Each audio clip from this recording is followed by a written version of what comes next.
Hello Taekwondo friends. Welcome back to my channel, Mike TV. In this video we will discuss how to apply a spinning kick during sparring. Before we start we will discuss more about spinning kicks first.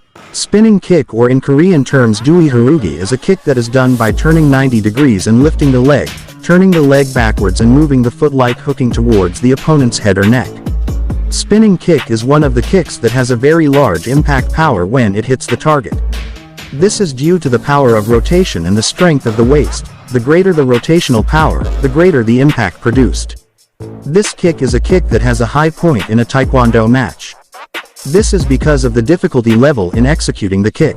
In addition to good technique, this kick requires precise timing and accuracy because at the time of making the kick the body's position is back to the opponent, so accuracy is needed. Likewise with timing, we must not be too fast or too slow, because it can be fatal when we don't have the right timing and the opponent can counter our attacks. Let's watch some of footages of the spinning kick in this video.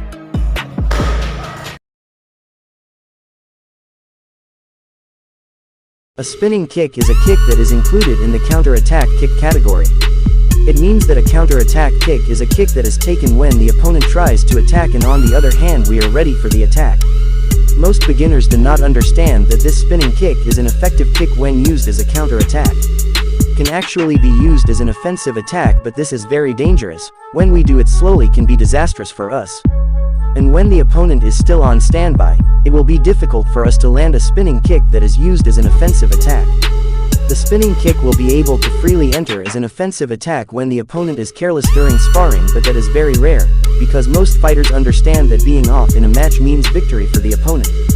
In general, this kick is done when the opponent is in an open stance.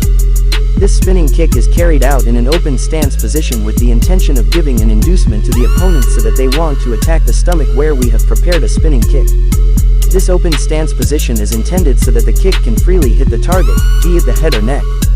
When done in an open stance, you can also land a spinning kick towards your stomach when you're too tired to lift your legs up against your head or neck. There are also some players who do this spinning kick in a closed stance, but this is rarely done. This is because it requires high accuracy and also good flexibility. To lift the legs as high as possible towards the head need a leg flexibility. In the open stance position, the spinning kick is very easy to avoid by simply bowing your head, because if it only hits the back then it is not declared entry or does not get a score. I almost forgot to mention that the spinning kick also requires a good flexibility because we have to lift our feet as high as possible towards the head. Why head? The head is a vital area which, if we are hit by a collision either with a kick or a hard blow, can knock you out. One of the tips to find out whether the opponent will do a spinning kick is to do a prod or pounding movement that is done many times. For fighters who are ready to do a counter-attack using a spinning kick, when a prod or beat is made they will be dizzy and don't know when their opponent will attack him. There are even some players, when given a provocation or pounding attack, they will spin to do a round kick. At this momentum we have the opportunity to be able to anticipate the spinning kick. Most players who like to defend and don't make the first attack use this spinning kick as a counter-attack. At the beginning of the video I mentioned that this spinning kick requires this timing because when we are slow to execute the kick the opponent can shake our position and knock us down. Keep in mind that falling during a Taekwondo match is a point for the opponent. And when we are too fast our kicks can miss the target. This causes us to spin erratically and is an opportunity for the opponent to attack. There are two types of perception when doing a round kick when it hits the target. The first is a spinning kick using the heel when it hits the target, and the second is a spinning kick that uses the sole of the foot as a whip. In terms of taking the prefix there are also many variations. The first uses the folds of the legs when doing the round, and the second without using the folds of the legs when turning. Some martial arts practitioners call it a wheel kick to give a difference in terms of shape. You can check the video on the channel that explains and how to practice the same two types of kicks but with different taking prefixes. At the end of the video I will also illustrate how to do or practice spinning kicks. That's a little picture of the spinning kick, which is one of the mainstay kicks of Taekwondo athletes, which is quite deadly.